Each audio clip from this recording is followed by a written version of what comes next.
কিন্তু যারা দেহ ছাইরা দিছে, যার বুক ফাইরা কাঁচা কলিজা বাইর করে চাবায়া খাইছে হিন্দা, সেই হযরত আমির হামজাকে আল্লাহ বলতেছেন ওয়ালা তাকুলু লিমান ইয়াকতালু ফি সাবিলিল্লাহি আমওয়াত, খবরদার যারা আমার রাস্তায় কতল হয়েছে, শহীদ হয়েছে, তাদেরকে মৃত বলিও না।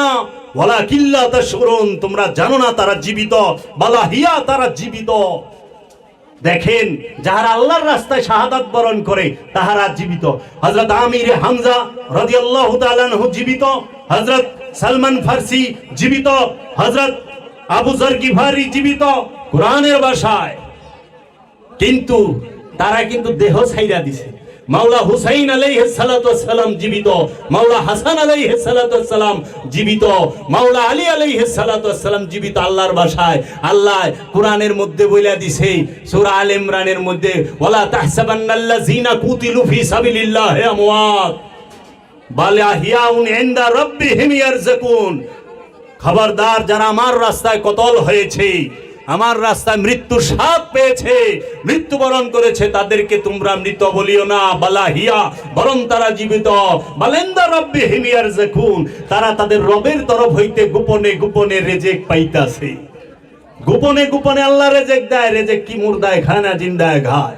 তাইলে দেহ লইয়া প্রাণ লইয়া সংসার কইরা মুর্দা, আবার দেখেন দেহ ছাইরা দিছে, শাহাদাত বরণ করছে। এই সমস্ত সাহাবায়ে কেরাম, এই সমস্ত রাসূলগণ, এই সমস্ত আল্লাহর ওলিগণ, তাদেরকে আল্লাহ বলতাছে তাহারা জীবিত। তাহাদেরকে মৃত বললেই গুনাহ লিখব, চিন্তা করলেই গুনাহ লিখব। পৃথিবীতে এমন কোনো কাজ নাই যে চিন্তা করলে গুনাহ লেখা হয়। যেই পর্যন্ত না করেন ওই পর্যন্ত গুনাহ লেখা হবে না। সারা রাত যদি চিন্তা করেন যে কালকে অপকর্ম করুম, কিন্তু করেন নাই, গুনাহ লিখবো না। আর আল্লাহ এখানে কইতাছে আমার রাস্তায় যারা কতল হয়েছে, মৃত্যু স্বাদ গ্রহণ করেছে, তাদেরকে মৃত চিন্তা করলেই গুনাহ লেখো। তাহলে এই বিষয়গুলো কোরআন থেকে আমরা কি পাই নাই? পাইছি, আমরা ঢেকে রেখেছি। এর জন্য আল্লাহ রাব্বুল আলামিন সূরাতুল বাকারায় বলেছে তোমরা সত্য আর মিথ্যাকে মিশ্রণ করিও না। তোমরা সত্য মিথ্যাকে মিশ্রণ করিও না। সূরা বাকারার 42 নম্বর আয়াতে কইলা দেখবেন, তোমরা সত্য এবং মিথ্যাকে মিশ্রণ করিও না এবং তোমরা সত্য গোপন করিও না। তার মানে আল্লাহর হাবিবের সময়ও ওই জমানায়ও সত্য এবং মিথ্যাকে মিশ্রণ করত এবং সত্যকে গোপন করতে। এর জন্যই আল্লাহ বলছে তোমরা সত্য এবং মিথ্যাকে মিশিও না এবং সত্য গোপন করিও না। আজকে এই রু নফসের বিষয় কোরআন থেকে গোপন করা হয়। রু সম্পর্কে সারা কোরআনে 21টি আয়াত আছে, আর নফস সম্পর্কে আয়াত আছে 250 উপরে।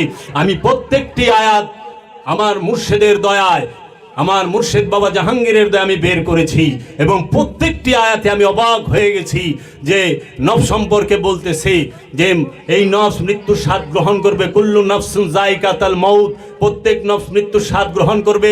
এই নফস নিজের উপরে জুলুম করে, এই নফস নিজে ধ্বংস হয়, এই নফস নিজে অত্যাচারিত হয়, এই নফস সে জালেম, এই নফস অকৃতজ্ঞ। এইভাবে বিভিন্নভাবে বলতেছে, 250 বার বলছে। আর এই নফসকে কি করছে? নফস আর রুহের খিচুড়ি পাকায় ফেলাইছে। এখন আমাদের সমাজে প্রচলিত আছে যে রুহের মাগফিরাত কামনা করি। হ্যাঁ, আবার কি কয় যে রুহ, অনেকে এরকম কয় রুহের বেমারি, রুহের খারাপি, আবার সোয়াব নজর পাঠায় না রুহে। আল্লাহ রাব্বুল আলামিন এই নামাজ রোজা করলাম, এই কোরআন তেলাওয়াত করলাম, মিলাদ পড়লাম, যাহাই করলাম, এই যা তেলাওয়াত করেছি এর সোয়াব নজর কোটি কোটি গুণ বাড়ায়া পৌঁছায়া দেওয়া কাম নামদার তাজদারে মদিনা সরকার দো আলম মুহাম্মদ সাল্লাল্লাহু আলাইহি ওয়াসাল্লামের রওজা মুবারকে। আবার কয় রু মুবারকে, রুহে সোয়াব পাঠায় না। আবার কয় না তামা নাউজুবিল্লাহি মিন সালিক। আবার এটাও বলে যে তামাম পৃথিবীর যত মুমিন মুমিনা এবং মুসলমানরা কবরে গুজরায় গেছেন, কবরের মাঠে কবরের মধ্যে শায়িত আছেন, তাদের রূহ মুবারকে সোয়াব পাঠায় দেন। রুহে সোয়াব পাঠান লাগে না নফসে? সোয়াব কার জন্য প্রয়োজন? নফসে। কারণ রূহ সে জন্ম নেয় না, রূহ সে ঘুমায় না, রূহ খায় না, রূহ সে পাপ কাজ করে না। রূহ কি আর প্রাণ কি? নফস কি? নফস হইল প্রাণ, রূহ হইল আদেশ। নফস কি? প্রাণ। নফস সৃষ্টি। নফসের বেলায় ব্যবহার হয়েছে খালাকনা, রুহের বেলায় খালাকনা ব্যবহার হয় নাই। রুহের বেলায় বলছে আনজালনা, নাজ্জালনা ওয়া নুফাক্তু। কোথায়? সূরা কদরে, ইন্না আনজালনাহু ফি লাইলাতিল কদর বলছে না? এই সূরা কদরের মধ্যে বলছে তানাজ্জালু, আমরা নাজিল করি, মালাইকাতি, সমস্ত ফেরেশতাদেরকে, ওয়া রূহ, এবং রূহকে। কদরের রাতে নাজিল হয় কি? ফেরেশতা এবং রূহ। আর এই রূহের অনুবাদ করে থিয়া দিছে কোরআনের মধ্যে যায়, কোরআনের বাংলায় কোরআন। রূহ শব্দের বহু বচন নাই। রূহ অর্থ রুই, রুর কোনো অন্য শব্দ নাই। হিন্দু শাস্ত্রে রূহকে আত্মা বলা হয়, পরমাত্মা বলে, কিন্তু এইটাও রুহের সাথে আসে না। রূহ স্বয়ং রবের আদেশ। কোরআন বলতেছে কুলুর রুহি মিন আমরি রব্বি। তার আপনাকে রূহ সম্পর্কে জিজ্ঞেস করে আপনি বলে দেন এই রূহ হচ্ছে রবের আদেশ, রব হইতে আগত। রূহ রবের আদেশ, রূহ নাজিল হয়। আর নফস কি রবের আদেশ? না, রবের সৃষ্টি। কুল্লু রুহিন যায়কাতুল মউত সারা কোরআনে কোথাও নেই। আছে কি? কুল্লু নফসুন যায়কাতুল মউত, প্রত্যেক নফস মৃত্যু স্বাদ গ্রহণ করব। কারণ নফস জন্মায়, নফস মৃত্যু স্বাদ নেবে। রূহ জন্মায়ও না, রুহের মৃত্যুও নাই। রূহ স্বয়ং আল্লাহ নিজে যখন একটি নফসের নিকটে সুপ্ত রূপে, বীজ রূপে, অবিকশিত অপ্রকাশিত রূপে অবস্থান করে, তাই কোরআন বলছেন নাহনু আকরাবু ইলাইহি মিন হাবলিল ওয়ারিদ, আমরা তোমার জীবন রোগের নিকটে অবস্থান করি। বলছে না নাহনু আকরাবু ইলাইহি মিন হাবলিল ওয়ারিদ, আমরা তোমার জীবন রোগের নিকটে, নফসের নিকটেই, জীবন রোগের নিকটে অবস্থান করে, মধ্যে না। আর ওইখানে শয়তান মিন শাররিল ওয়াসওয়াসিল খান্নাস আল্লাযী ওয়াসউইসু ফি সুদুরিন নাস, মানুষের অন্তরে কলবে শয়তান থাকে। তাহলে শয়তান কই থাকে? মানুষের কলবে। আর রূহ কোথায় থাকে? মানুষের সাহারকের নিকটে। রুহের মাগফিরাত কেমনে কামনা করেন? অনেক পীর সাহেব রুহের 5 ভাগ করছে, এরা আবার আরো বয়ানো। এই রুহের 5 ভাগ কি? তারা আবার লেখছে রুহে ইনসানি, রুহে হাইয়ানি, রুহে নাবাতি, রুহে জামাতি, রুহে বাতেনি, পঞ্চরুহু। আবার অনেক মিক্স বানাইছে, পঞ্চরুহু, পঞ্চনফস। পঞ্চরুহু পাইলেন জগতে এমন কোন আলেম আছেন, এমন কোন কোরআন গবেষক আছেন যে প্রমাণ করবেন, দেখাবেন রুহের 5 ভাগ আছে, রুহের কোন ভাগ আছে, রুহের কোন বহুবচন আছে?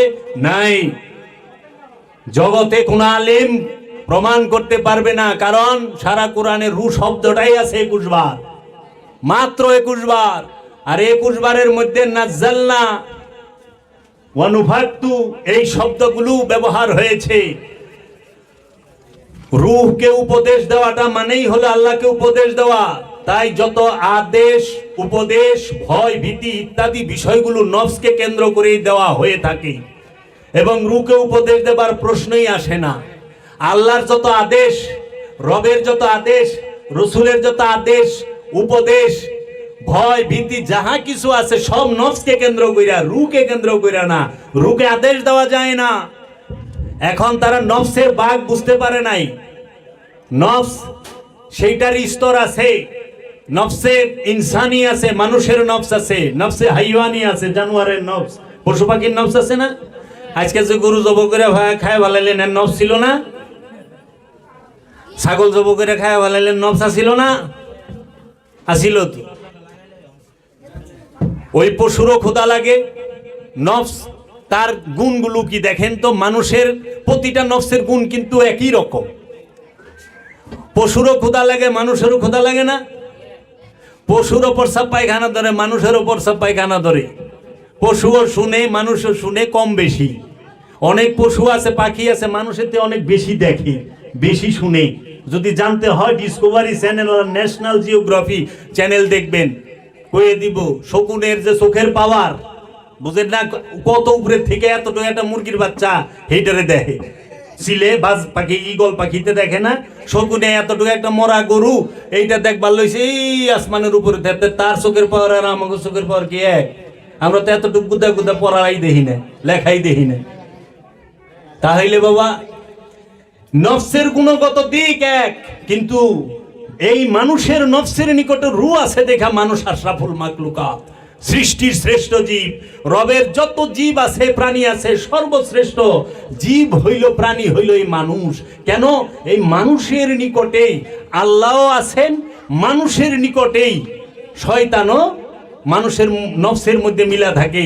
কোন পশুর নফসের সাথে শয়তান নাই, কোন গাছপালা তরুলতার প্রাণের সাথে শয়তান নাই। এর জন্য নফসে ইনসানি, নফসে হাইওয়ানি, নফসে সাজারা চেন, এইভাবে নফসের দাপ আছে, প্রাণের দাপ আছে, কিন্তু রুহের দাপ নাই।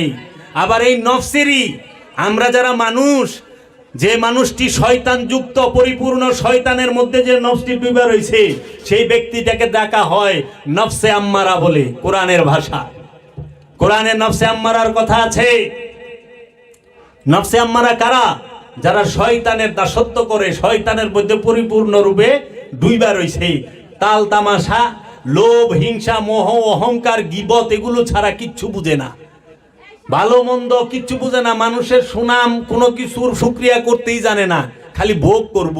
এই নফসে আম্মারার অধিকারী। নফসে লাওয়ামা, কোরআনে সূরা কিয়ামতের 2 নম্বর আয়াত, লা উকসিমু বিনফসিল লাওয়ামা, আল্লাহ কসম কাটছে নফসে লাওয়ামার। এই নফসে লাওয়ামা কাকে বলে? সংগ্রামরত নফস। কোন নফস সংগ্রামরত? কি সংগ্রাম করে সে? দেশ স্বাধীনের না, শয়তান থেকে মুক্তি পাওয়ার জন্য সংগ্রাম করে। যে নফসটি খান্নাস রূপী শয়তান থেকে মুক্তি পাওয়ার জন্য সংগ্রামরত অবস্থায় থাকে, তাকে বলা হয় নফসে লাওয়ামা। এই নফসকেই বলা হয় মুজাহিদ, এই নফসকেই বলা হয় জেহাদি। জিহাদ করতে হয় কার সাথে?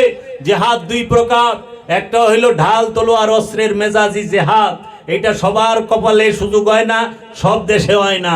আর কোরআনের ভাষায় হাকিকি জিহাদ হচ্ছে এই নফসের সাথে যে খান্নাস রূপী শয়তান মিশে আছে, এই খান্নাস রূপী শয়তানের বিরুদ্ধে জিহাদ করা, আল্লাহর রসুলের কাছে বায়াত গ্রহণ করে, আল্লাহর ওলির কাছে বায়াত গ্রহণ করে, এই নফসের মধ্যে যে খান্নাস রূপী শয়তান আছে, সেই শয়তানের বিরুদ্ধে নফস জিহাদ করবে।